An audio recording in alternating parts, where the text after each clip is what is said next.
해법을 찾는 토론 이슈앤 직설 시작하겠습니다. 새해 들어 코스피가 맥을 못 추고 있습니다. 코스피는 2,900선 아래로 떨어지기까지 하면서 계속된 약세 흐름이 이어지고 있는데요. 전 세계 중앙은행들의 긴축 움직임, 여기에 오미크론 변이 확산 등 앞으로의 상황도 녹록지 않습니다. 이 같은 상황 속에서 코스피가 앞으로 더 추락을 하게 되는 것인지 아니면 반등의 기회를 잡을 수 있을지 오늘 이 시간 함께 체크해 보시죠.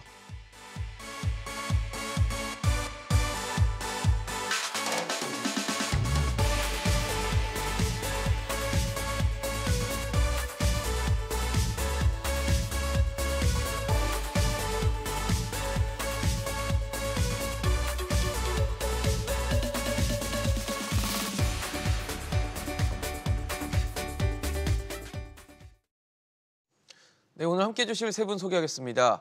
미중산업연구소 조용찬 소장, 가톨릭대 경제학부 양준석 교수, 더 프레미어 강관우 대표이사 나오셨습니다. 어서 오십시오. 안녕하세요. 안녕하십니까.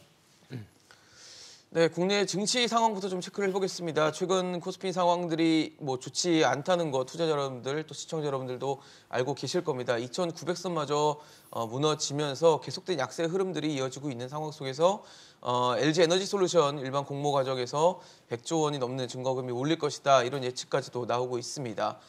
아무래도 LG 에너지솔루션 청약이 시작되면서 자금들이 좀 그쪽으로 많이 쏠리는 일종의 블랙홀이다라는 표현이 나오면서 과연 청약 이후에는 좀 상황이 괜찮아질까? 이 부분을 궁금해하시는 분도 많은데 어떻게 보고 계십니까? 네, 1월 효과가 우리 증시에서 갑자기 사라졌는데요. 아무래도 LG 에너지 솔루션에 대한 청약을 위해서 기관들 같은 경우는 작년 말부터 8조 원 가까이 순매도를 했기 때문에 그렇습니다. 아무래도 개인들이나 외국인의 매도 물량을 받아주는 게 안전판 역할을 해주는 게 기관들인데 기관들 입장에서 보면은 작년에 우리 증시에서 시가총액이 11%나 증가를 했습니다. 하지만 주가는 3%밖에 못 올랐는데요. 아무래도 IPO 대규모 물량들이 계속 쏟아졌기 때문에 그렇고요. 네. 또 올해 전체적으로 보면 2월 달부터는 현대 엔지니어링이 있을 거로 보여지고요. 네. 또 현대 오일뱅크뿐만 아니라 카카오 엔터테인먼트 그리고 교보생명, CJ 올리브영 같은 경우도 지금 상장을 준비를 하고 있기 때문에 기관들의 이런 공모주 청약을 위해서 수급 혼란이 앞으로 계속이 되는데 이런 상황이 계속이 된다면 올해는 대형 IPO가 상장이 되면 양날의 검이 될 가능성이 높지 않나 보여집니다. 아무래도 대기하고 있던 자금들이 증시로 다시 환류가 되면은 주가 상승에 큰 호재가 되겠지만 네네. 대규모 IPO 물량이 줄줄이 대기하고 있다는 점에서 증시의 변동성 확대에도 큰 영향을 끼치지 않을까 이렇게 보여집니다. 말씀 주신 것처럼 대형 IPO들이 예정이 돼 있다는 부분이 오히려 시장에는 좋지 않은 영향을 줄 수도 있다라는 우려를 해주셨는데 어떻게 보세요, 교수님? 저도 동의를 하고요. 여기에 예. 또 한 가지 사항을 좀 본다면은 지금 저는 개인적으로는 주식시장이 2020년 1분기에 비해서는 좀 너무 과다평가되어 있다고 보고 있거든요. 그러면은 지금 왜 이 LG 에너지 솔루션에 돈이 많이 가고 있느냐? 네. LG 에너지 솔루션이 좀 다른 산업들보다는 조금 다른 것 같습니다. 첫째는 전기 자동차 배터리니까 네. 미래가 굉장히 밝은 산업이고, 그 다음에 지금 그 생산량으로 보면은 세계 2위인데 1위가 중국 회사잖아요. 중국 회사니까 그러니까 혹시 미중 무역 마찰이 계속 된다면은 그러면은 수요가 상당수가 오히려 LG 쪽으로 올 수가 있다. 그래가지고선 어떤 면에서는 지금 시장이 내려갈 것 같은데 그래도 가치를 지킬 수 있는 그런 기업으로 보기 때문에 여기에 돈이 많이 지금 가 있다고 보는데 그러니까요. 그러면은 만약 LG 솔루션에서 주식을 충분히 못 산다. 그러면 어떻게 할 건가? 다른 산업에 투자할 건가? 그건 또 아닐 것 같아요. 왜냐하면 지금 너무 시장이 좀 높다고 평가하고 예. 특히 이제 한국은행이 금리를 계속 올리고 통화량을 줄이면은 주식시장이 떨어질 것 같으니까 그러니까 주식시장으로 돌아가기보다는 차라리 현금이나 채권으로 가지 않을까 좀 그런 생각이 듭니다. 그럼 결과적으로 에너지솔루션 청약 이후에도 이 자금이 주식시장으로 들어오기보다는 좀 안전한 선택을 하기 위해 가겠다 말씀이신 거죠? 저는 그런 생각을 가지고 있습니다. 대표님 어떻게 보세요? 어떻게 봐야 됩니까? 조금 이제 생각이 다른데요. 네.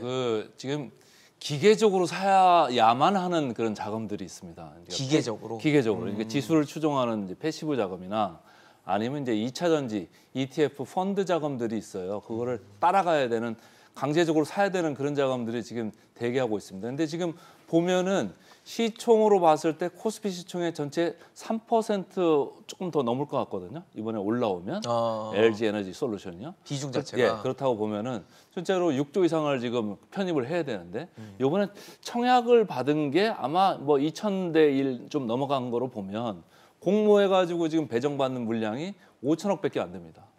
그러면 최소한 제 계산으로 한 2조 5천에서 3조 5천까지는 더 사야 돼요. LG 에너지 솔루션을 무조건 편입을 해야 됩니다. 기계적으로. 특히 그 상장 후 일주일 안에 그 리밸런싱을 다 해야 됩니다. 그렇다고 보면은 27일 날 상장하기 때문에 네. 2월 초정까지는 계속적으로 이런 기계적인 매수세가 몰릴 거고 반대편에서 예를 들어서 LG 화학의 물적 분할로 이제 LG 에너지 솔루션으로 올라오니까 네. LG 화학은 그 정도의 시가총액이 오히려 더 비게 되겠죠. 외국인이 우리나라를 다 산다는 얘기가 아니고 LG 에너지 솔루션을 더 돈을 집어넣는 것만큼 LG 화학의 시총은 더 빼가겠죠. 왜냐하면 전체 비중은 맞춰야 되는 거예요. 이동만 하는 거네요. 2차 전지 ETF라는 게 지금까지는 LG 에너지 솔루션이라는 회사가 없었기 때문에 상장되어 있지 않기 때문에 LG 화학을 샀던 거거든요. 근데 이제 LG 에너지 솔루션이 올라오잖아요. 그럼 LG 화학은 없어도 되는 그런 회사가 돼버립니다. 그러니까 2차 전지 ETF에서 기계적으로 빼버립니다. 그게 리밸런싱이거든요. 기계적으로 빼면은 그날 뭐 주가가 어디를 가든지 간에 기계적으로 다 팔아야 돼요. 그날 당일날 LG 에너지 솔루션을 기계적으로 다 넣어야 됩니다. 주가가 어디로 올라가든지 간에. 네네. 그러니까 그게 끝나는 게 2월 초에 뭐 끝나기 때문에 그때까지는 계속적인 LG 에너지 솔루션을 편입하려는 그런 수요가 있을 것이다. 그때까지는 계속 이제 지켜봐야 된다. 이런 많은 분들이 궁금해하시는 게 LG 에너지 솔루션이 상장을 하고 나서 소위 말하는 이 따상에 성공할 수 있을 것인가를 많은 분들이 궁금해하세요. 아무래도 뭐 투자하기 전에 그런 부분에 대한 생각을 또 하시는 분들이 계시기 때문일 텐데 따상이면 이제 보통 시초가가 이제 공모가의 2배를 형성을 해야 되고 그리고 나서 이제 첫날 또 상한가도 기록을 해야 되는 상황이기 때문에 사실 최근에 있었던 어떤 청약 시장에서는 잘 못 봤던 그림이긴 하거든요. 요즘에 들어선 따상이 잘 안 나타나고 그런 상황이 있었는데 그럼에도 LG 에너지 솔루션에 대한 기대는 있는 것 같습니다. 네, 주시장에는 그 공모 첫날 그 자석 효과라는 게 있는데요. 워낙 그 기관들의 수요 예측이 상당히 좀 컸었고 그리고 또 여기에 대한 기대감도 크고요. 또 이제 3월달 이후에는 MSCI라든지 FTSE 지수에 그 LG 에너지 솔루션이 편입될 가능성이 높기 때문에 기관들의 그 매수세가 유입될 것으로 보여지는데요. 이렇게 되면은 아무래도 주가가 첫날 고공행진을 한다면은 상한가에 바로 붙어버리는 이런 자석 효과가 나타날 가능성이 높습니다. 기관들 같은 경우는 첫날 아무래도 그 30만 원대 공모가가 거의 확실한 상황이고요. 네. 또한 그 기관들이 내놓는 여러 가지 증권사들의 예측 자료를 보면은 목표 주가를 40만 원 초반대까지 보고 있다는 점에서 개인들의 매수세가 유입될 수 있기 때문에 따상 가능성도 현재로서는 상당히 좀 높지 않나 이렇게 보여집니다. 강 대표님은 어떠세요? 따상 뭐 점치는 부분은 아니고 예상 정도로 봐주시면 어떻게 보시는지 궁금합니다. 따상 올라갈 거라고 지금 모두들 그 증권사 창구 가서 청약한 거 아닙니까? 기대하는 거죠. 기대만큼 그게 될지는 잘 모르겠습니다만은 어쨌든 지금 증권사에서 평가가 나오는 게 목표 가격이 100만 원이 넘은 리포트가 나왔잖아요. 근데 이제 제가 그 면면을 봤어요. 디테일을 이렇게 보니까 지금 당장의 그 이익은 그렇게 많이 나지는 않잖아요. 근데 2024년 정도의 EBITDA를 갖다가 끌어당겨가지고 지금 이제 추정을 한 건데 그 멀티플을 이제 적용을 함에 있어서도 뭐 CATL 멀티플의 한 20% 정도를 할인을 했어요. 근데 이제 CATL은 지금도 이제 수익성이 좋고 네. 이쪽 LG 에너지 솔루션은 지금은 아직 수익성이 그렇게 좋지 않거든요. 좋아진다고 해도 뭐 영업이익 마진율이 뭐 5%에서 6% 그 정도까지밖에 지금 못 올라가는 그런 회사입니다. 그래서 어쨌든 지금 수익성에 그리고 ROE에 그런 차이가 있는 거를 이제 인정을 해야 되기 때문에 뭐 따상을 가서 뭐 하면은 바로 90조, 100조 이제 보는 셈이잖아요. 그렇죠. 근데 저 같으면은 이게 사기가 힘들 수도 있어요. 그렇다고 보면 오히려. 옆에 있는 주변주를 좀 더 보시는 게 좋을 수도 있어요. 왜냐하면 주변에 보면은 뭐 다른 그 SK 이노베이션, 네네. 삼성 SDI나 이런 같은 2차 전지 셀 그렇죠. 주식들이 있거든요. 네네. 그러니까 이 주식들이 이게 만약에 LG 에너지 솔루션을 강하면 얘들도 같이 강할 가능성이 있지 않을까 이런 생각을 좀 하고 있습니다. 오히려 한 LG 에너지 솔루션에 집중하기보다는 주변주를 한번 둘러보는 것도 좋은 방법일 수 있다. 어차피 공모를 했는데 지금 한 주도 못 받을 가능성이 있는 거 그러니까요. 아니에요. 뭐 아예 못 그러면 받을 가능성도 좀 그분들은 뭐 제기되고 지금 있어서. 구경만 하고 있어야 되는데 그러니까요. 오히려 다른 전략을 조금 세우는 게 낫지 않을까 이런 생각입니다. 사실 지금 저희가 뭐 특정 종목을 얘기해 드리고 있지만 사실 요즘에 지수 자체도 좋지가 않아요. 2,500선을 계속 하회하고 있는 상황들이 보여지고 있고 특히 외국인들이 매도세를 좀 보이는 경향들 그리고 우리가 기준금리 인상을 했음에도 그 이후에도 이제 계속 매도세가 보여지는 부분들이 과연 일시적일 것인가 아니면 계속적으로 좀 빠져나가는 것인가에 대한 뭐 어떤 예상을 좀 해주시면 좋을 것 같거든요. 저는 개인적으로는 일시적이라고 생각하고 있는데 지금 미국의 금리 인상 때문에 시장이 뭐 테이퍼 텐트럼까지 가지는 않지만은 상당히 좀 불안한 상태로 보고 있거든요. 그렇게 된다면은 지금 안전 자산으로 가는 게 좀 어느 면에서는 당연하고 그렇게 돼서 작년서부터 뭐 작년 말에는 좀 돌아왔지만은 작년서부터 금리가 올라갈 그 가능성이 있다, 테이퍼링이 끝날 가능성이 있다 해서 저 그 외국인들이 우리나라 주식시장에서 나갔다고 생각합니다. 네. 그러면은 어느 정도 이제 테이퍼링이 끝나고 좀 익숙해지기 시작한다면은 다시 이제 돌아올 것 같은데 네. 그러려면은 금년 하반기 돼야 될 것 같습니다. 그럼 상당히 지속된다라고 봐야 됩니까? 글쎄요, 뭐 그거는 사람들의 관점에 따라서 네네. 다르죠. 저는 그 6개월이라면 개인적으로는 그렇게 길다고 생각하지는 않는데 그렇지만은 이게 투자 그 타임라인에 따라서 네. 뭐 개인마다 다를 수가 있죠. 조 소장님은 어떻게 보세요? 일시적으로 좀 빠져나가는 현상이나 뭐 일시적이라는 또 그 표현 자체가 얼마나냐에 따라서 좀 다르시긴 할 텐데 어떻게 보십니까? 미국의 3월달 금리 인상이 있기 전까지는 아무래도 현재 위험 자산을 줄이고요, 장기물을 좀 줄이면서 안전 자산이라든지 단기물로의 이동은 불가피할 것으로 보여집니다.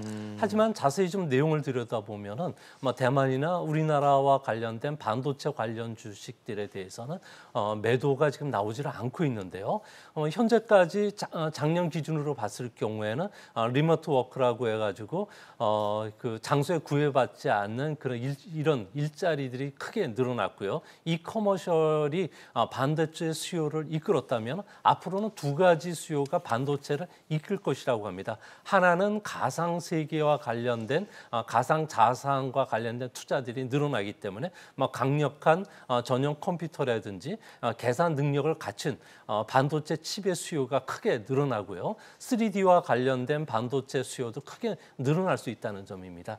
또 한 가지는 올해부터 본격적인 3월 인터넷 시대가 개막이 되는데요. 2025년까지 754억 개의 기계가 인터넷과 결합이 된다고 합니다. 이렇게 되면 78억 명의 세계 인구들 같은 경우에는 한 사람당 10개의 반도체를 항상 휴대하게 될 수밖에 없고요. 또 전기 자동차 같은 경우는 2030년에는 2,800만 대, 또 2040년에는 5,600만 대로 차량 한 대당 1,000개의 반도체가 들어간다고 생각하면 앞으로 7년마다 반도체 차량과 관련된 수요는 2배로 증가한다는 점에서 반도체와 관련된 수요는 역시 계속 그 슈퍼 사이클을 탈 가능성이 크지 않나 이렇게 보여집니다. 좀 희망을 갖게 하는 묘시들도 있긴 한데 사실 지금 뭐 JP모건 CEO 같은 경우는 미국의 연준이 기준금리를 뭐 연 6번에서 7번까지도 할 수 있다라고 하면서 그게 또 화제가 좀 됐는데 어쨌든 지금은 우리보다 미국이 기준금리가 낮게 형성돼 있지만 만약에 6번, 7번씩 올린다면 우리도 어느 정도는 또 금리를 올려줘야 되는 상황이 될 수 있을 것 같다는 생각이 들고 이게 시장에는 또 안 좋은 영향을 줄 수도 있을 것 같고 혹은 외국인에게도 결정적인 이유가 될 수 있을 것 같다 생각이 들거든요. 월 초만 해도 이제 금년에 3번 올린다고 얘기했었잖아요. 그러다가 이제 일각에서 4번 얘기했고 딴 데서 이제 지금 뭐 6번이 됐네, 7번이 됐네 이 얘기 나오는데 오늘 그 미국에서 2년물 금리가 급등을 하지 않았습니까? 1%대를 뚫고 올라갔습니다. 예. 1.06에서 오늘 마감을 했는데 네. 이미 시장은 1.2 정도를 지금 보고 가고 있는 것 같아요. 지금 뭐 파월 총재도 코로나 이전 그 수준으로 돌리겠다 이렇게 얘기를 했잖아요. 그러니까 그 전에 그 수준을 보면 한 1.2, 1.25 이 정도 수준이기 때문에 지금 이미 1%에 지금 급하게 와 있는 거고 그리고 뭐 시장에서 돌아다니는 얘기로 25bp가 아니라 50bp를 3월달에 갑자기 급작스럽게 올릴 수 있다. 한 번에 올릴 수 있다 이런 얘기를 하니까 갑자기 반영을 하는 거죠. 금리 시장에서 반영을 하는 건데 오늘 그래가지고 이제 미국 시장이 조금 충격을 받은 그런 것도 있었고 그리고 우리나라 시장이 조금 선제적으로 빠진 감이 있어요. 아 먼저요? 예. 그리고 LG 에너지 솔루션 금방 우리가 언급을 했습니다만은 네네. 그런 수급 이슈도 있었고 그렇죠. 최근에 금리 인상 후에 외국인들이 이제 공교롭게도 파는 계기가 또 된 게 셀트리온 악재가 있지 않았습니까? 아 그렇죠. 셀트리온 3인방 이슈 때문에 오늘 증선에서 그 결정을 하는데 네. 그 이슈도 있었고 어제는 또 신라젠이 상장 상장 폐지 결정이 내려졌죠. 났잖아요. 네. 그런 이슈가 있는 가운데 또 현대산업개발 HDC 현대산업개발이 지금 사고가 나가지고 그러니까요. 건설주가 전체적으로 탈이 났습니다. 금리가 인상되면 건설주 안 좋잖아요. 그러니까 이런 거 저런 거가 뭉쳐가지고 예. 이렇게 뭐 외국인 일시적으로 이제 순매도가 몰렸습니다만은 지난 11월 15일 그러니까 한 중순경부터 주가가 올라간 업종이 지금 조 소장님 말씀하셨습니다만 반도체 업종이 올라갔어요. 네네. 그때 외국인들이 돈을 집중적으로 넣은 게 맞습니다. 삼성전자, SK 하이닉스입니다. 그때 이후로 지금 산 돈이 순매수 금액이 7조 원이 돼요. 7조. 그리고 어제 미국에서 반도체 업종 지수가 완전히 망가졌거든요. 근데 오늘 우리나라 그렇게 망가지고 있지 않습니다. 그래서 외국인들이 우리나라를 떠나려고 하면 삼성전자, SK 하이닉스를 갖다가 이제 막 팔아야 되는데 지금 어떻게 보면은 오늘 아침에도 증권사 상향 리포트가 나온 게 D램 가격 조정이 내년에 뭐 마이너스 9% 정도, 금년에 마이너스 9% 정도로 보다가 마이너스 5% 정도로 올렸어요. 좀 나아질 것 같다. 나아질 오히려 너무 나쁘게 봤던 거 아니냐 이런 식으로 해서 지금 좋게 보는 의견들이 지금 나오고 있어가지고 네. 급격하게 흔들리기보다는 여기서 뭐 선제적으로 좀 빠진 거, 그다음에 수급 이슈, 네. 그다음에 밸류에이션 이슈가 있습니다. 지금 제가 1년 전에 여기 방송국 나와가지고 그때 우리나라가 삼성전자 막 뭐 날라간다고 해가지고 난리쳤을 때요. 근데 그때 제가 증권 방송에 통계학 그 정기분포도를 가져와가지고 우리나라가 지금 증시가 지금 플러스 2.5에서 3.0 시그마 2선에 와 있다. 지금 상당히 지금 달아올랐기 때문에 오히려 평균으로 회귀할 가능성이 크다. 돌아갈 수 있었다. 돌아갈 수 있다. 네. 이렇게 얘기를 했었고 지금은 오히려 증시가 그동안 쭉 밀려 내려와서 정기분포로 봤을 때 마이너스 2 시그마 정도에 가 있어요. 이미 상당 부분을 반영하고 있다. 90% 정도를 반영하고 있다. 저는 이렇게 생각을 하는 거고 여기서 조금 더 밀리면 이제 저가 매수인데 자 봅시다. 지금 SK 에너지 솔루션 되는 수급 이슈를 저희가 얘기를 했습니다. 네. 다음 주까지 약간 이어질 수 있지만 그 돈들이 한쪽 눌리면 한쪽 올라가고 그러는 거거든요. 그런 돈이고 그다음에 셀트리온 이슈가 오늘로써 아마 그 불투명성이 조금 불확실성이 좀 없어질 거예요. 어쨌든 뭐 무슨 결정이 나든지 간에 결정이 될 거고 뭐 현대산업개발 관련된 건설주는 조금 더 뭐 악재를 반영을 해야 될 거는 같습니다만은 전체적으로 상당히 지금 반영하고 있는 그런 증시다. 그리고 오늘 아침에도 보면은 개인들 순매도 금액이 많잖아요. 그 중에 상당 부분이 아마 반대 매매로 나온 게 많을 거고 미국 오버나이트 증시가 이제 빠졌으니까 우리나라도 이제 강제로 갖다 파는.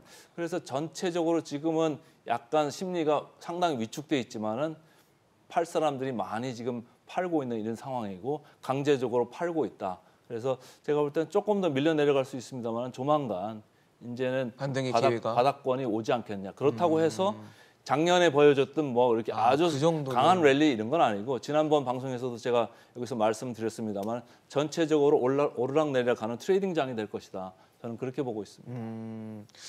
좀 희망 섞인 말씀을 좀 주신 것 같아요. 교수님 어떻게 보십니까? 저는 조금 좀 다르게 보거든요. 네. 저는 강 이사님보다는 조금 더 비관적인 것 같습니다. 네. 제가 좀 기준으로 쓰는 거는 예. 2020년 그러니까 그 팬데믹 전에 네네. 1분기 고점하고 비교했을 때 지금 우리나라하고 다른 나라 주식시장이 얼만큼 올라왔느냐를 좀 기준으로 보고 있거든요.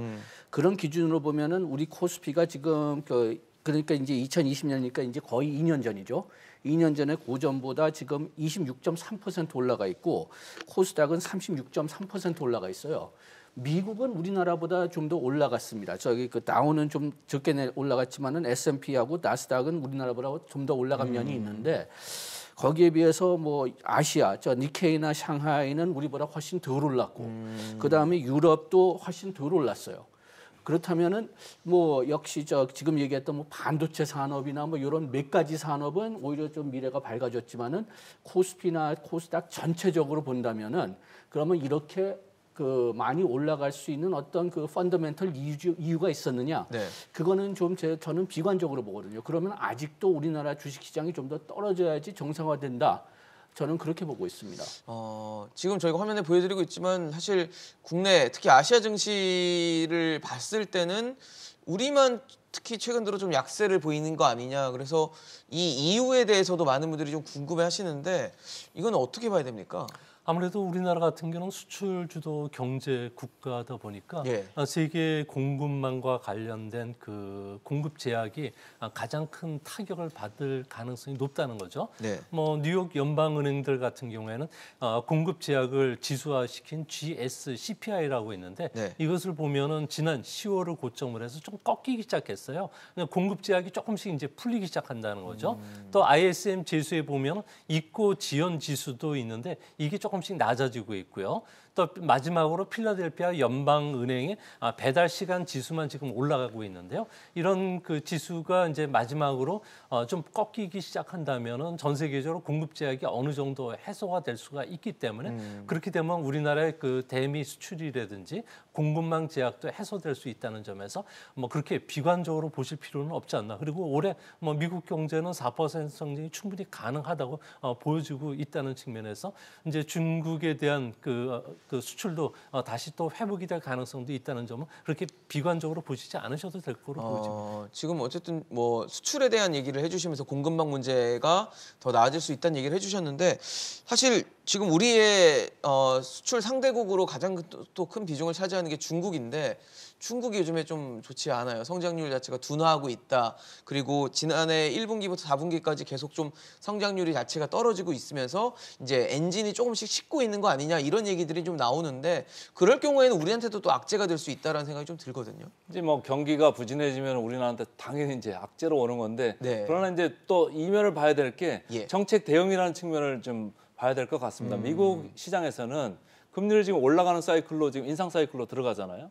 근데 중국에서는 오히려 금리 인하 사이클로 맞아요. 지금 들어가려고 지금 하고 있어요. 어쩔 수 네네. 없이 경기를 방어를 해야 되고 재정 부양 또 해야 되는 그런 이슈가 있고 또 뭐 정권이 어쨌든 이제 마지막 그 연도에 이제 들어가고 있고 그래서 전체적으로 중국은 우리 미국의 흐름하고는 약간 다른 그런 흐름을 보이면서 아시아 증시에서 그나마 미국 시장보다 덜 빠졌고 우리나라는 근데 중국을 좀 따라가야 될 것 같은데 중국보다 더 빠졌어요. 그 이유는 역시 아까 언급했던 LG에너지솔루션에 대한 그 수급 악재 그리고 셀트리온 악재, HDC 현대산업개발 악재 이런 것들이 한꺼번에 뭉쳐가지고 그런 수급 요인이 1월 그 상반월 내내 계속 짓눌렀다 이렇게 생각을 하는 거고 저는 미국 그 2년물 금리를 보면서 시장이 바닥 정도를 좀 타진해 보지 않겠느냐 이런 생각을 하는 거고 지금 1.06 아까 어제 종가로 됐다고 말씀을 드렸는데 네. 한 뭐 이게 1.15나 1.2 정도 오면 미국 시장도 어느 정도 진정을 하는 그런 국면이 올 것 같다라고 생각을 하고 있습니다. 조금 더 기다려야 되겠네요. 지금 네. 이제 1%좀 넘었으니까. 네. 예, 그런데 좀 미국하고 중국에 대해서 조금 좀 불확실한 점들이 몇 가지 있는 게 예. 저 미국서부터 얘기한다면은 지금 그 미국 경제가 좀 어느 정도 그 작년에 우리나라가 그렇게 수출 잘한 이유 중에 가장 큰 이유는 미국의 그 지출 회복이라고 봅니다. 그런데 미국이 작년서부터 지출은 회복됐지만은 그 거리두기하고 코로나 위험이 계속 있기 때문에 그렇기 때문에 주로 상품 쪽으로 수요가 돌려졌거든요. 네. 그렇기 때문에 이제 그 지금 병목 현상도 나타난 큰 이유 중에서 하나가 거기에 있고 그 다음에 또 우리나라 수출도 그렇게 잘 됐던 이유 중에 하나가 그쪽에 있는데 미국 경제가 계속 이렇게 첫째로 계속 회복된다면은 그 백신하고 뭐 거리두기 백신 때문에 거리두기가 완화된다면은 다시 그 미국 수요에 대한 그 리밸런싱이 있을 수가 있어요. 그러니까 지금까지 상품으로 치우쳐져 있었는데 네. 서비스로 오히려 더 치우쳐질 수가 있죠. 그게 지금까지 사람들이 서비스 많이 쓰고 싶었는데 못 썼으니까요. 네. 그렇게 해서 그 위험이 하나 있고 그다음에 두 번째로는 지출 자체가 작년보다 좀 약해질 수가 있다는 게 또 하나의 염려입니다. 12월 그리고 4분기에 지출이 좀 약화됐거든요. 네네. 그 이유는 뭐냐? 2020년, 2021년 초에는 정부가 많이 지원을 해줬어요. 그런데 그 지원이 끊기고 그렇기 때문에 또 작년에는 저축이 굉장히 높았는데 특히 저소득층하고 중산층에는 그 저축이 줄어들고 그래가지고선 지출이 금년 동안 계속 강할 거냐 거기에 대해서 아직 확실히 모르는 상태입니다. 네. 그다음에 중국은 오히려 또 그 지금 강 이사님이 얘기한 거하고 좀 비슷한 맥락으로 조금 이제 좀 그 모건 스탠리 같은 경우는 오히려 중국 성장률이 지금 너무 저평가되어 있다는 얘기까지 했거든요. 그 이유는 저평가돼 있다. 너무 낮게 잡혀 있다. 그 이유는 왜냐하면 지금 막 말씀하셨지만은 긴축 정책이 지금 어느 정도 이제 중국 정부에서 둔화시키기 시작했고, 네. 그 다음에 정부가 부동산 산업을 위한 지원을 다시 시작했어요. 네. 그 다음에는 지금까지 생산이 좀 막혔던 이유 중에 하나가 그 겨울 올림픽 때문에 그 에너지 사용을 제한시켰는데 이게 또 풀릴 겁니다. 지금도 풀렸고 올림픽 끝난 다음에는 더 풀리겠죠. 그 다음에는 강한 수출 추세가 일단은 유지되고 있다. 그래가지고선 지금 그 중국의 성장률이 너무 적게 잡힌 게 아니냐. 네. 그래가지고선 아직까지는 뭐 금년에 어떻게 될 거다 예측하기가 좀 상당히 좀 애매한 상태에 있습니다. 중국 상황이 만약에 지금 좀 뭐 비관적인 전망들이 나오고 있고 실제적으로는 더 좋아질 만한 여지들이 있다라고 하면 이것도 어떻게 봐야 될지 좀 궁금한 부분이 다른 데는 지금 다 긴축하고 있는데 지금 중국은 좀 다른 방향으로 가고 있다는 생각이 좀 들거든요. 아무래도 중국은 뭐 정권 교체와 관련해서 상기 임기가 진행이 되고 네. 있는데요. 이 때문에 올해 마지막 해인 만큼 정책 총동원령을 발동을 해서라도 경기를 부양시키려고 하고 있습니다. 지난해 중국의 성장률이 8.1% 성장을 했지만 네. 기저 효과에 의해서 성장분을 빼면 1.8%밖에 성장을 못한 상황인데요. 이 때문에 중국 같은 경우는 수요 감소뿐만 아니라 중진국 함정에 빠져들면서 뭐 전력이라든지 네. 노동자 그 고용이라든지 경기 선행 지표들이 상당히 악화되고 있습니다. 이 때문에 중국 정부는 아무래도 재정 정책을 통해서 지방 정부의 인프라 투자를 확대시키려고 준비를 하고 있지만 지방 정부가 갖고 있는 부채 규모가 일경 5천조 원이 넘는다고 합니다. 이 때문에 인프라 투자나 도시 개발 사업을 할 수가 없고 이로 인해서 중국 정부가 쓸 수 있는 것은 공동 부유 정책을 조금 완화시켜 준다든지 네.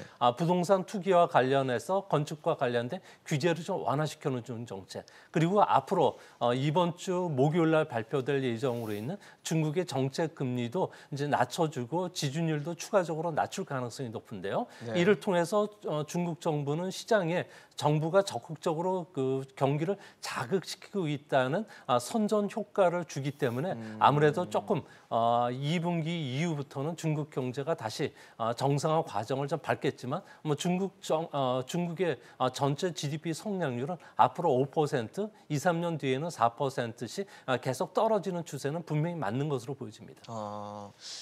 대표님, 그러면은 이런 생각이 들어요. 지금 중국에는 어쨌든 유동성을 좀 풀고 경기를 부양하기 위한 노력들이 앞으로 당분간 지속이 된다고 봤을 때 중국계 시장에 투자하신 분들은 과연 어떤 결정을 좀 내려야 되는지, 어떤 고민을 좀 해야 되는지도 좀 팁을 좀 주시면 좋을 것 같은데요. 제가 볼 때는 뭐 작년 내내 중국 시장에서 이제 고생들을 좀 하셨을 것 같은데 그러니까요. 주가에 이미 반영들이 많이 돼 있는 것 같다라는 생각이고 이제 주식 시장이 경제 흐름대로 그대로 흘러가면 누구나 이제 쉽게 할 예상이 텐데 되겠죠.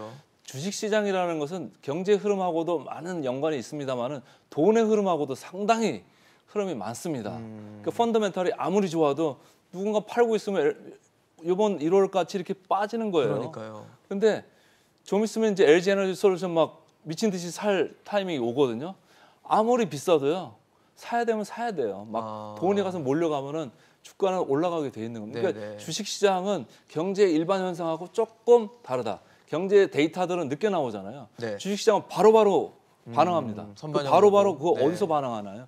사고 팔고 하면서 계속 반응을 하거든요. 그러니까 상당히 그 선행하는 게 주식 시장이고 선행 지수 지표에도 주가 지표가 들어가잖아요. 그래서 그런데 중국에 가지고 있는 뭐 그 투자자시라면은 이제 좀 고난의 시간을 조금 지난 거 아니냐. 네. 그렇지만 고개를 넘어 이렇게 상방으로 많이 쳐들 건 아니고 좀 적정한 그 회복이 되면은 조금 더 이윤을 좀 챙기고 좀 엑시트하는 것도 저는 뭐 나쁘지 않다고 봅니다.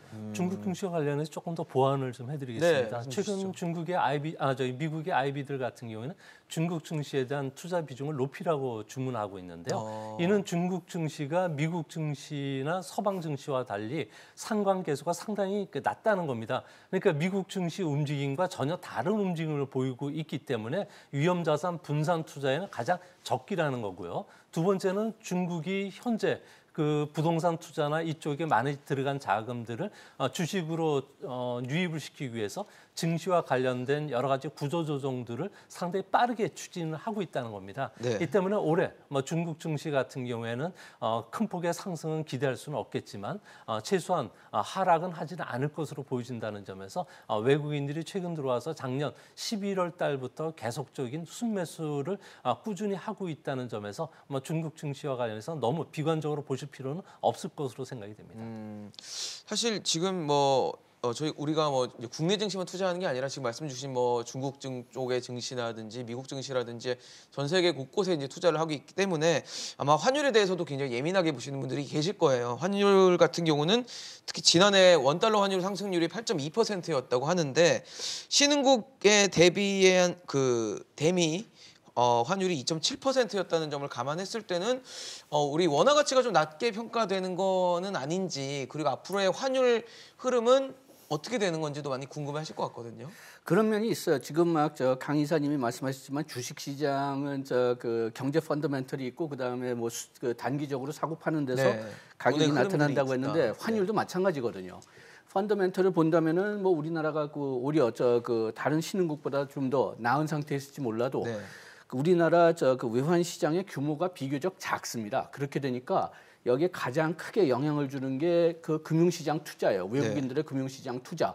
그런데 작년에 대부분의 경우는 주식시장에서 돈이 빠져나갔고 그 빠져나간 돈을 달러로 바꿔야 되기 때문에 우리나라 돈이 약화됐고 지금도 마찬가지거든요. 지금 아까 시작할 때 말씀드렸지만은 지금 그 미국의 금리 인상 때문에 시장에서 돈이 빠져나간다면은 그러면 그게 달러로 바뀌면서 그러면서 우리나라 원화가 약화되니까요.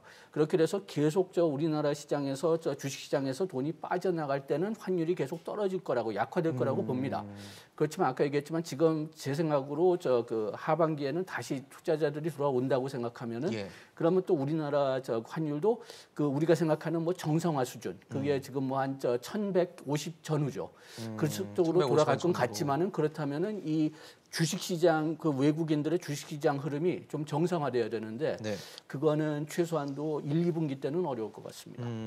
이거 관해서 조금 더 그 국제투자은행들이 보는 환율 전망을 좀 말씀을 드리는데 네. 국제투자은행들 같은 경우는 환율과 관련된 방향을 볼 때는 일드 커브, 그러니까 소위 말해서 양국의 그 금리 차를 보게 되는데요. 미국의 그 10년물 국제 수익률 같은 경우에는 오늘 기준으로 해서 1.87 정도까지 높아졌고요. 우리나라 기준금리는 1.25%라는 겁니다. 그런 측면에서 보면은 앞으로 미국이 빠르게 금리를 인상시킨다는 점에서 우리나라 원화는 약세 흐름을 지속이 된다는 건 맞고요. 환율 속도와 관련해서는 아무래도 그 돈에 풀린 증가량을 보게 되는데 미국 같은 경우에는 코로나 이전과 이후를 보면 돈이 40% 정도 증가를 했습니다. 우리나라는 10%밖에 증가하지 않았다는 점에서 환율 우리나라가 절하 속도가 그렇게 빠르지는 않을 것으로 보여지고요. 네. 또 한 가지는 통화와 관련해서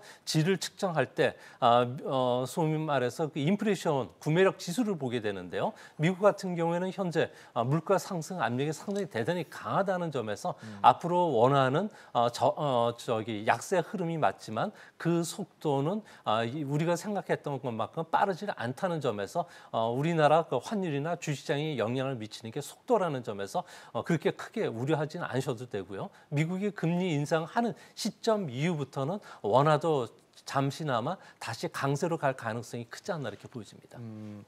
강 대표님 어떻게 보세요? 사실 지금 원달러 환율에 대해서 원화 약세로 가는 게 아니냐라는 걱정도 있고요. 지금 어느 정도 밴드에서 움직일 수 있을 것인가에 대해서도 많이 궁금하실 것 같습니다. 작년 1년 내내 원화가 좀 약세권으로 돌았잖아요. 예. 그 이유 중에 하나가 이제 무역 수지 쪽에서 그다음에 원자재 가격 계속 올랐잖아요. 맞아요.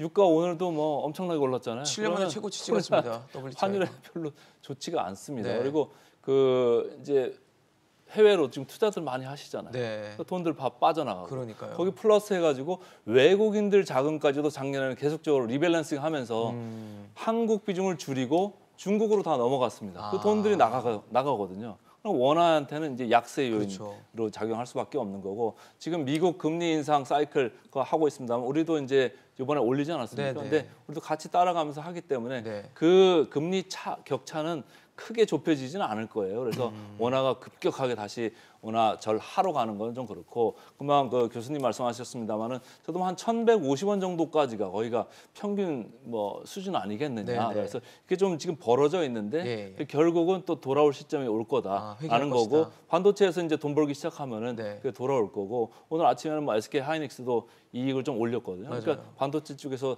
돈을 벌 가능성이 큰 거고 그렇다고 보면은 외국인 입장에서 보면은 한국 시장에 지금 많이 빠져 있고 두 번째는 환율도 많이 올라가 있고 네. 환율이 절상될 때는 외국인들이 들어오기 아주 좋은 시점이거든요. 그러니까 지금 당장은 아니지만은 조금 더 뒤로 가면서 아마 기회를 볼 거다 이런 생각을 하고 있습니다. 지금 사실 뭐 대내외적인 요소들 또 불확실성들이 되게 많은 상황 속에서 연준이 이제 오는 25일, 26일에 올해 첫 FOMC 회의를 엽니다. 올해 앞서 말씀드린 것처럼 뭐 최대 7번까지도 지금 인상 전망이 나오고 있는 상황 속이기 때문에 과연 어떤 속도와 또 시점을 갖고 연준이 기준금리를 올리게 될 것인지 그리고 나중에는 뭐 양적 긴축까지도 어떻게 흐름을 이어갈 것인지도 좀 주목되는데 사실 미국이 소매 판매가 별로 좋지가 않았더라고요. 그래서 이게 어떻게 또 작용할지도 좀 관전 포인트가 아닐까라는 생각이 듭니다. 글쎄요, 지금 그 이번에 그 금리가 2% 내지 3%까지 올라갈 수가 있다. 그 네. 얘기는 그 미국 그 경제학회 회의 1월달에 몇 주 전에 있었던 거기서 나온 이야기거든요. 예. 존 테일러 같은 사람은 지금 현재 미국 금리가 2% 그 정책 금리가 2% 돼야 된다. 네. 그리고 연말에는 3%까지 올라가야 될 것 같다는 얘기가 있었고 또 다른 분들도 거기서 한 2.5% 정도 지금 돼야 되지 않느냐 그런 얘기를 많이 했기 때문에 지금 6번, 7번 올린다는 이야기가 나올 것 같은데. 네. 그만큼 1년 내에 올리기는 상당히 어려울 것 같습니다. 지금 얘기했던 그 일자리 죄송합니다. 소매 지출 그 감소 이것도 하나의 이유가 되고 그렇죠. 그다음에 인플레이션이 계속 이렇게 높은 수준이 유지될 건가? 지금 걱정되는 것은 지금 인플레이션이 이렇게 높은 이유 근본적인 이유를 보면은 뭐 다른 물건들도 지금 다 올라가고 시작하긴 했지만은 가장 핵심적인 요소는 에너지하고 중고차였어요. 그렇기 때문에 여기서 좀 풀린다면은 이게 아주 그 중요한 조건인데 풀린다면은 중고차만 해도 풀린다면은 인플레이션이 크게 떨어질 수가 있거든요. 그래가지고선 요게 또 하나의 좀 아직까지 미지수가 될 것 같은데 요게 풀리려면은 코로나가 어느 정도 좀 가셔야 되는데 요게 지금 오미크론 때문에 가시지도 않을 것 같고 그래가지고선 지금 예측이 상당히 좀 어려운 상태고 그 다음에 또 그 10몇 년 정도 돌아가면은 또 연준이 너무 빨리 금리를 인상시켜가지고선 그 침체를 가지고 왔다 뭐 그렇게 주장하는 부분도 있기 때문에 그 제 생각으로는 지금 그 최근 그러니까 그 한 이틀 사흘 전에 나오기 전에 3번 원래는 다 차트 보면은 3번 올릴 거라고 했지만 전국에선 3번 정도가 많이 몰려 있었거든요. 그 다음에는 그 파웰이 의회에서 그 증언했을 때는 한 청문회에서 4번 정도 올릴 거다 뭐 그런 얘기가 있었는데 그게 맞을 것 같아요. 4번 정도. 한 4번 정도 맞을 것 같으니 한 4번 정도는 충분히 금년에 올릴 수 있을 것 같습니다. 그게 다 한꺼번에 이루어질지 아니면은 4번 쪼개져서 이루어질지는 또 가서 봐야 되겠지만은 한 4번 정도 올리지 않을까 좀 그런 생각이 들거든요. 아마 3월부터 금리 인상이 가능한 시점이 될 것으로 예상이 되기 때문에 한 10개월 정도 사이에 한 4번 정도도 가능하다 말씀을 주셨어요. 좀 어떻게 보고 계십니까?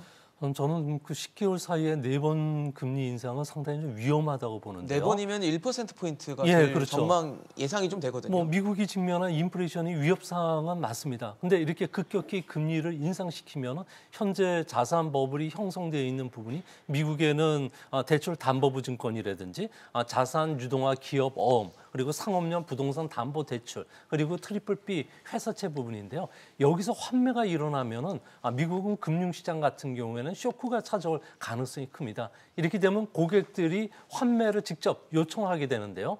환매 요청하기 위해서는 이런 상품 위험 장사는 줄여야 되지만 실제 이게 줄일 수가 없다는 겁니다.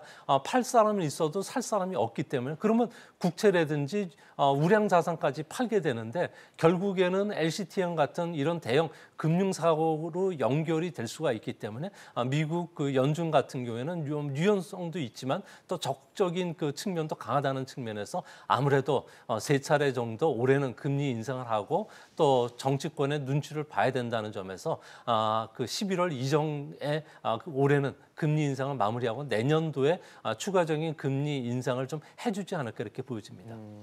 사실 물가가 워낙 미국에서도 높게 또 혹은 또 올해 지금 좀 형성되고 있는 부분이 있기 때문에 기준금리 인상에 대한 고민을 하게 될 텐데 소매 판매는 좀 부진한 상황들이 또 있고 해서 앞서 말씀 주신 뭐 0.5%포인트라는 50bp라는 숫자의 인상이 가능할지도 좀 궁금하고요. 그리고 횟수나 이런 부분에 대해서도 어떻게 좀 예상을 하고 계신지도 궁금합니다. 지금 시장하고 이제 제 생각으로는 소통을 하려는 것 같아요. 소통을. 인플레 심리를 강력하게 지금 좀 억제시키고 누르려고 하는 그런 게 지금 계속적으로 매파적인 발언을 통해서 지금 흘러나오고 있는 거고 시장에서 그런 거에 반응을 하면서 주춤주춤 하게 만드는 그런 이제 요소가 될 것 같다라는 게 개인적으로 생각이고 이게 이제 금리 인상 횟수도 중요하지만은 사실 시장이 두려워하고 있는 거는 양적 긴축이거든요. 금리 인상 후에 QT. 나오는. 우리가 이전까지는 QE라고 해서 계속 익숙해져 있는데 오히려 돈을 지금 걷어들이는 그런 QT에 대해서 상당히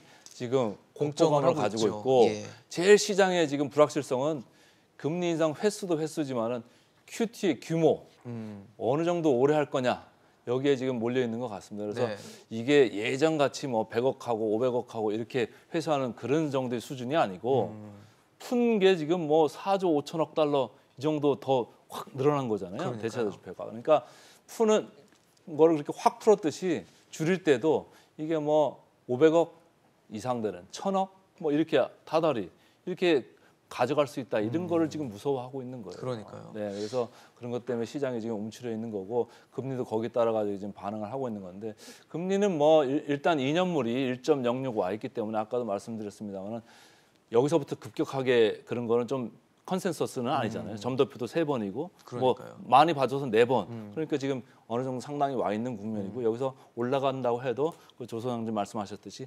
점진적으로 올라가는 그런 국면이 이어질 거기 때문에 저는 지금부터는 횟수도 중요하지만 QT의 시기 그리고 QT의 규모 그거에 시장의 관심은 모아질 거다 이렇게 보고 있습니다.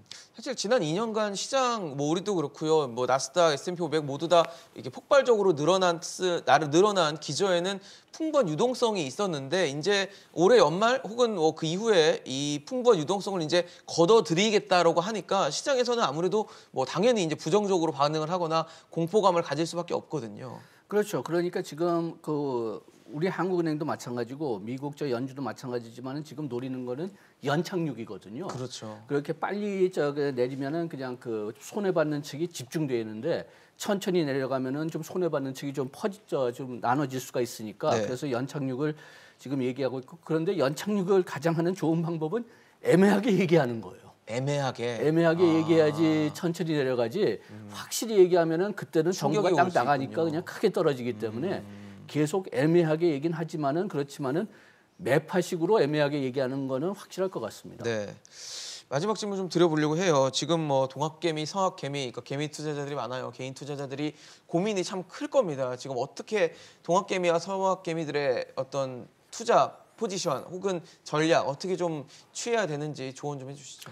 네, 미국 같은 경우에는 양적 긴축은 경기 그 후반에 보통 실시가 되는데 양적 긴축이 실시가 된다고 해서 바로 뭐 경기가 침체 국면에 빠지거나 주가가 하락 국면으로 전환하지는 않습니다. 뭐 90년 이후에 S&P와 금리 인상 관계를 보면은 금리 인상 직전까지는 지금처럼 불확실성이 커지면서 주가도 조정을 보였지만 금리 인상 이후에는 불확실성 해소로 주가가 다시 상승을 했습니다. 특히 최근 들어와서 따라서 기술주라든지 성장주의 하락폭이 컸는데요. 오히려 그 금리 인상이 단행된 이후에는 실적이 좋은 성장주들 같은 경우에는 오히려 반등폭이 컸다는 점에서 너무 비관적으로 보실 필요는 없고 또 한 번의 투자 기회가 생길 수가 있기 때문에 그런 측면에서 접근하시는 게 바람직하지 않나 이렇게 보입니다. 대표님께도 좀 여쭤볼게요. 지금 뭐 현금 보유 많이 해라 뭐 이런 얘기도 많이 나오는데 장기적으로는 좀 어떻게 봐야 될지 아니면 지금 단기적으로는 또 어떻게 시장을 좀 봐야 될지도 체크를 좀 해주시죠. 근데 작년에 이제 기업 이익을 보면 그 10% 정도 ROE가 됐거든요. 금년에 약간 밀려서 한 9.7% 정도 지금 떨어지는. ROE를 이제 예상을 하고 있습니다. 예. 그렇지만은 이게 뭐 급격하게 떨어지는 그런 ROE 수준은 아닌 거고 아무래도 뭐 기업 이익에 대해서 조금 하향 조정이 있다고 쳐도 뭐 9.5 많이 내려가요 9 이 정도인데 지금 PBR이라고 하는 이제 시장에서 가장 전통적으로 많이 보고 있는 그 멀티플이 지금 1.1배 수준이에요. 1.1이요? 시장 평균 과거의 역사적인 평균 수준이에요. ROE를 대비해서는 조금 더 내려갈 수 있습니다. 절대적으로 보면 저 내려갈 수 있는데 과거의 역사적인 밴드로 보면은 지금 딱 평균 수준에 와 있습니다. 그래서 저는 계속적으로 트레이딩 왔다 갔다 하는 그런 거를 보고 있는 거고 최근에 이제 펀더멘탈 이슈 이외의 수급적인 이슈가 많이 망가뜨린 그런 국면이 있거든요. 그러니까요. 그래서 저 거기에서는 조금 유의를 하셨으면 좋을 것 같고 지금 금리 인상 사이클에 어쩔 수 없이 지금 들어가는 국면입니다. 네. 그러면 금리 인상을 하게 되면 성장주들은 타격을 받을 수밖에 없어요. 할인율이 커지기 때문에 전체적인 기업 가치는 떨어질 수 더 떨어질 수밖에 네. 없어요. 근데 할인율이 올라가도 뭐 좋은 이 금리가 올라가서 좋은 회사들도 많잖아요. 현금 많은 회사, 배당 많이 주는 회사 이런 회사들 되게 좋을 수밖에 없고 IT 특히 삼성전자, SK 하이닉스가 끌고 가고 있는 IT 중에서는 지금 우리나라가 안 하던 비메모리까지도 지금 하려고 손대겠다. 막 네. 벌리고 있잖아요. 그 밑에 소부장들이 많이 연관이 돼 있거든요. 그런 회사를 중심으로 간다고 하면은 지금 이런 시장의 하락세 내지는 약세 국면에서도 어느 정도 방어 내지는 올라갈 수도 있어요. 지금 IT 소부장 주식들 주가도 한번 보세요. 내려간 종목이 물론 많습니다만 올라간 종목도 상당히 많습니다. 그러니까 그 시장이 전체적으로 다 내려가지만 돈들은 다 돈 앞으로 벌 수 있는 대로 가고 있다. 다만 성장주들은 이미 너무 앞서가 있기 때문에 그거에서 지금 그 반대 작용으로 지금 내려가고 있는 이런 국면이다. 이런 생각을 하시면서 조금 보수적으로 생각을 하셨으면 좋겠습니다. 알겠습니다. 옥석거리기가 좀 중요한 시점이 아닌가라는 생각이 들면서 보수적인 관점에서 시장을 좀 세세하게 분석해 보시는 게 어떨까라는 생각이 들었습니다. 오늘 조영찬 소장, 양준석 교수, 강관우 대표와 함께했습니다. 이슈앤직설 오늘 준비한 소식은 여기까지입니다. 지금까지 시청해 주셔서 감사합니다.